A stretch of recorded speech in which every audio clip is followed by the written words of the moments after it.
Morning everyone, welcome to pioneer convent school.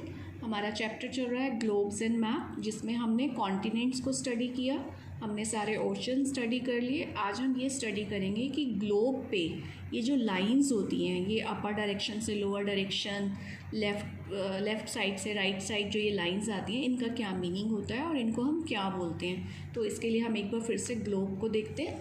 This is the globe. अब आप देखिए कि ग्लोब में ये हमारा नॉर्थ पोल हो गया अपर डायरेक्शन, और नीचे हमारा साउथ पोल। तो जब नॉर्थ पोल से जो लाइन नॉर्थ पोल से साउथ पोल की तरफ आ रही है, देखो ऊपर से नीचे की तरफ आ रही है लाइन, इसको हम कहते हैं लॉन्गिट्यूड। और जो लाइन ईस्ट डायरेक्शन से वेस्ट की तरफ या वेस्ट से ईस्ट की तरफ जा रही हैं, जो ये ऐसे जो ये लेटी हुई लाइंस हैं, इनको हम बोलते हैं लैटिट्यूड। तो इसको पहले लर्न करिए। The line which are coming from the north pole to south pole are called longitude. The lines which are going from east to west और west to east, those are called latitude. तो ये lines एक दूसरे को cut करती हैं। ये line यहाँ से आई और ये लाइन ऐसे गई, तो यहाँ पे कट हो गया। तो इस तरीके से पूरे ग्लोब पे एक चेक बन जाता है, स्क्वेयर्स बन गए, ये छोटे छोटे, ये सारे स्क्वेयर्स हैं, राइट। तो इन स्क्वेयर्स को हम बोलते हैं ग्रिड पोजीशन। ये हमारा ग्रिड होता है। ये लाइंस हमें हेल्प करती हैं किसी की भी कंट्री का लोकेशन अगर हमने फाइंड आउट करना है, अगर हमारा कोई शिप ओशन में चल रहा है तो शिप को अपनी लोकेशन देखनी है कि मैं किस जगह पर हूँ, तो वो उसको ये लाइंस, ये ग्रिड हेल्प करता है लोकेशन फाइंड आउट करने में। और इन लाइंस के बीच में जो डिस्टेंस होता है वो 15 डिग्री का होता है। ये एंगल्स में चलते हैं, ओके। और ये जो सबसे प्रोमिनेंट लाइन है ये होती है हमारी इक्वेटर, जो कि पूरी अर्थ को 2 पार्ट्स में, इक्वल पार्ट्स में डिवाइड करती है। अपर पार्ट को हम कहते हैं नॉर्दर्न हेमिस्फीयर और लोअर पार्ट को हम कहते हैं सदर्न हेमिस्फीयर। और बहुत इंपॉर्टेंट लाइंस होती हैं इसमें, Capricorn, Cancer, tropic of Cancer, tropic of Capricorn, वो आपको लेटर हम एक्सप्लेन करेंगे, ठीक है। इसके अलावा आपने एक चीज़ अंडरस्टैंड करनी है कि ये जो अर्थ है, ये इसका एक्सिस है, जो ऊपर से यहाँ से शुरू हुआ और नीचे तक गया, ये एक स्ट्रेट लाइन है जो अर्थ के अंदर से आ रही है, इसको हम एक्सिस कहते हैं। जब अर्थ अपने एक्सिस पे मूव करती है, अर्थ अपने एक्सिस पे मूव कर रही है, तो इसे हम कहते हैं rotation. Now earth is rotating means. लेकिन जब अर्थ सन के चारों ओर रिवॉल्व करती है, let's assume this is sun, suppose हम इस टॉर्च को सन मान लेते हैं, और अब ये अर्थ इस सन के चारों ओर मूव करेगी। देखो earth is taking around the sun, तो इसको हम रेवोल्यूशन बोलते हैं। जनरली बच्चे कंफ्यूज हो जाते हैं रोटेशन एंड रेवोल्यूशन में, so you need to understand this thing. When earth is moving around the sun, this is called revolution, and when earth is moving on its axis at a place, this is called rotation, right? clear? अब आप इसमें एक चीज़ और understand करिए कि जब अर्थ पे सन की लाइट पड़ती है, ठीक है, तो वो एक जगह पर है, अभी अर्थ यहाँ पे, अब अर्थ क्या कर रही है, रोटेट करेगी। नाउ रोटेटिंग, तो डे की लोकेशन चेंज होगी। जहाँ सन की लाइट है वो तो डे है, और जहाँ सनलाइट नहीं मिल पा रही है अर्थ को, वहाँ पे नाइट होती है। तो जो ये अर्थ की रोटेशन है, ये हेल्प करती है डे एंड नाइट की फॉर्मेशन में। जहाँ सनलाइट होगी वहाँ डे, और जहाँ सनलाइट नहीं है वहाँ पे नाइट। और जब ये रोटेट करती है तो डे की, नाइट की लोकेशन चेंज होती रहती है। इसीलिए जब अर्थ के किसी एक पोर्शन पे, किसी एक कॉन्टिनेंट पे डे होता है, तो वो कॉन्टिनेंट जो यहाँ है उसमें क्या हो जाती है, नाइट हो जाती है। तो अर्थ की रोटेशन रिस्पॉन्सिबल होती है डे एंड नाइट की फॉर्मेशन के लिए। और जो अर्थ का रेवोल्यूशन होता है, जब अर्थ सन के चारों रेवोल्यूट करती है, वो क्या हेल्प करता है, वो सीजन मेकिंग में हेल्प करता है। Now we will see once again, हम यहाँ पे सन को रखेंगे।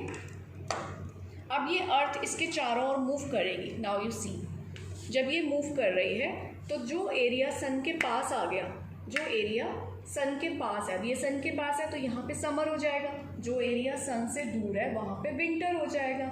जैसे कि अब ये जब रोटेट करती है तो ये टिल्टेड पोजीशन में होती है, तो जो एरिया नॉर्थ पोल, अब इस टाइम सन के पास कौन सा पोल है, नॉर्थ पोल, तो नॉर्थ पोल पे यानी कि नॉर्दर्न हेमिस्फीयर में उस टाइम समर होगी। सदर्न हेमिस्फीयर सन से दूर है, इसलिए सदर्न हेमिस्फीयर में विंटर होगी।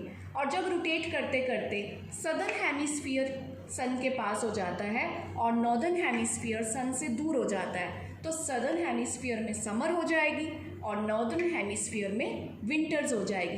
तो अर्थ का जो रेवोल्यूशन होता है, जो स्पिन पे घूमती है, स्पिनिंग करती है, तब तो बनते हैं day and night.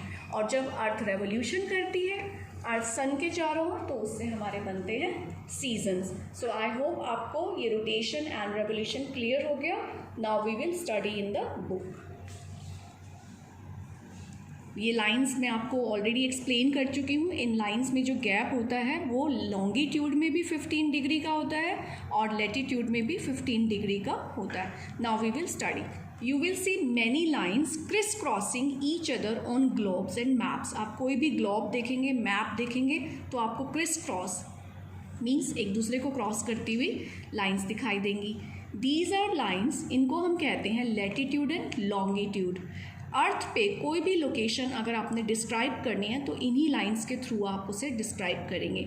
If a pilot होते हैं जो प्लेन्स चलाते हैं, if a pilot of an aeroplane और a captain of a ship wants to tell their position, वो अपनी पोजीशन बताना चाहते हैं on the map, then they would use these two lines. तो वो इन्हीं टू लाइन्स को यूज़ करके अपनी पोजीशन बताते हैं। And we call them coordinates. ये जो एंगल्स हैं, ये लाइन यहाँ, तो ये जहाँ पे मिलता है इसको हम बोलते हैं coordinate point. Next, rotation and revolution. Earth दो टाइप की simultaneous movements around the sun हमें शो करती है। The earth shows two types of simultaneous means जो साथ साथ चलती हैं। अर्थ रोटेट भी करती है और अर्थ रिवॉल्व भी करती है around the sun. These two movements are called rotation and revolution. Now rotation, the axis is an imaginary line. ये जो अर्थ की हमने आपको टिल्टिंग लाइन हमने ग्लोब में भी दिखाई थी, ऐसे वाली लाइन, ये जो होता है इसे हम कहते हैं axis. That runs from the centre of the earth to the pole, जो सेंटर से निकलती है और पोल्स की तरफ जाती है। दिस एक्सिस, ये जो एक्सिस है, दिस इज टिल्टेड होता है एक एंगल पे झुक जाना। कितने एंगल पे झुकी हुई है ये? At an angle of 66.5 degree to the plane of earth's orbit.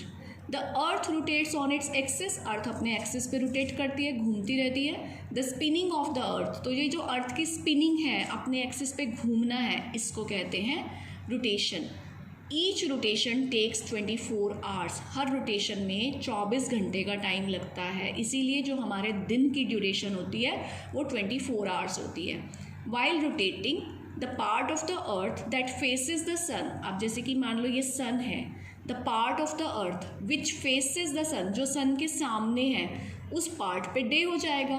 And the part, जो पीछे का पार्ट है जिस पे सनलाइट नहीं आ रही, दे हैव नाइट। इसलिए different places of the world have different time due to rotation of the earth. Earth की रोटेशन की वजह से अलग अलग जगहों का अलग अलग टाइम होता है। मीन्स अगर इंडिया में मान लो सुबह के 8 बज रहे हैं तो हो सकता है अमेरिका में रात के 8 बज रहे हों।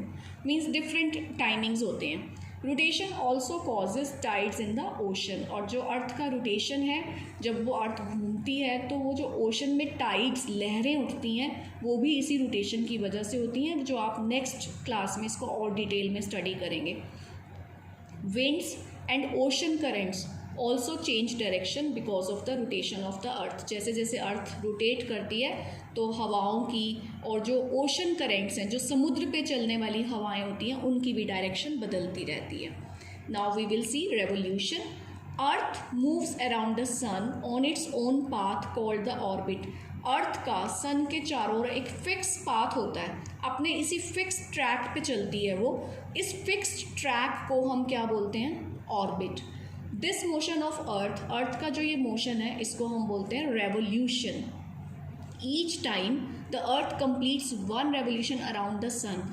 जब सन के चारों ओर जब भी अर्थ अपना रोटेशन कंप्लीट करती है, अ ईयर गोज बाय, तो हम कहते हैं एक ईयर कंप्लीट हो गया। It means it takes the earth को लगते हैं 365 days to complete one orbit around the sun. One orbit means one round.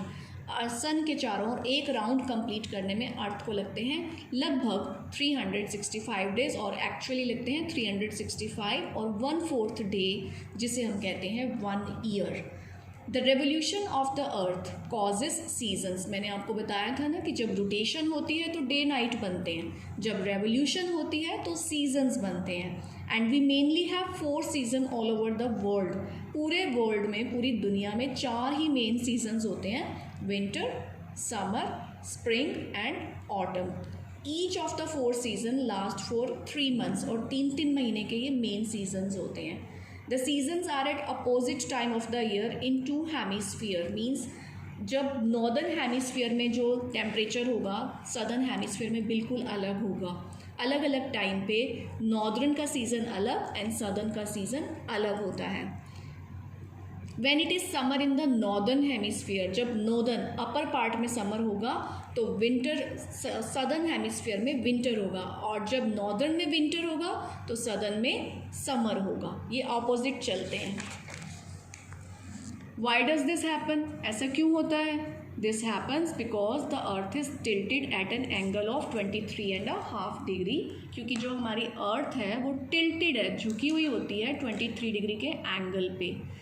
On June 21 जून को जो नॉर्थ पोल होता है हमारा, ये सन की तरफ झुक जाता है। तो इससे क्या होता है, नॉर्दर्न हेमिस्फीयर और the northern half of the earth, इसको डायरेक्ट सनलाइट मिलने लगती है, and this is the time when northern hemisphere has summer. लेकिन आप देखो कि नॉर्दर्न हेमिस्फीयर को सनलाइट मिल रही है, सदर्न को नहीं मिल रही, तो सदर्न हेमिस्फीयर को doesn't get direct rays from the sun, that's why southern hemisphere experience winter at this time. And on December 21 what happens, it is winter in the northern hemisphere। अब northern hemisphere पीछे हो गया, but it is summer in the southern hemisphere.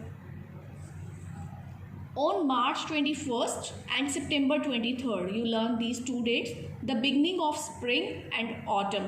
The earth is neither tilted। उस time में अर्थ बिल्कुल भी tilt नहीं करती, बिल्कुल स्ट्रेट हो जाती है। तो उस टाइम में 21 मार्च एंड 23 सितंबर को spring and autumn season start हो जाता है। Thus the weather in both the hemisphere is same, लेकिन दोनों हेमिस्फीयर में वेदर सेम रहता है जब स्प्रिंग और ऑटम चलता है, इस तरीके से, राइट। तो ये हमने पढ़ा आज अर्थ का रोटेशन, रेवोल्यूशन, और अर्थ की रेवोल्यूशन कैसे सीजन्स बनाती है, कैसे इफेक्ट होता है। एक बार आप इस चैप्टर को फिर से रीड कर लीजिए, वीडियो को once again you can watch. After watching the video, after reading the chapter, if you have any problem you can contact me, then you can solve all these questions. These are very easy. Name the 7 continents, ये आपको पता है। Name of 5 oceans, ये भी आपने कर लिया। Name the 2 movements, हमने अभी अभी किया, rotation and revolution. When it is daytime in United States, it is night time in Asia. Why? आप बताएं क्यों होता है? Because if it is day time in United states, तो इसका मतलब कि सनलाइट यूनाइटेड स्टेट्स पर है और एशिया इस टाइम डार्क पोर्शन में है, तो वहाँ पे नाइट होती है। The rest you can see the answers in the PDF, and after that fill-ups you can do. True false are very easy. Then one word answer like our home planet, largest desert I told you Sahara desert, longest river Nile, island continent कौन सा बताया था हमने आपको, Australia, largest ocean frozen ocean. Frozen ocean में आप दोनों name लिख सकते हैं, the Arctic and Antarctic. So these are the like all the questions which you can do very easily, and then see you in the next video with the next chapter. Have a good day. Bye.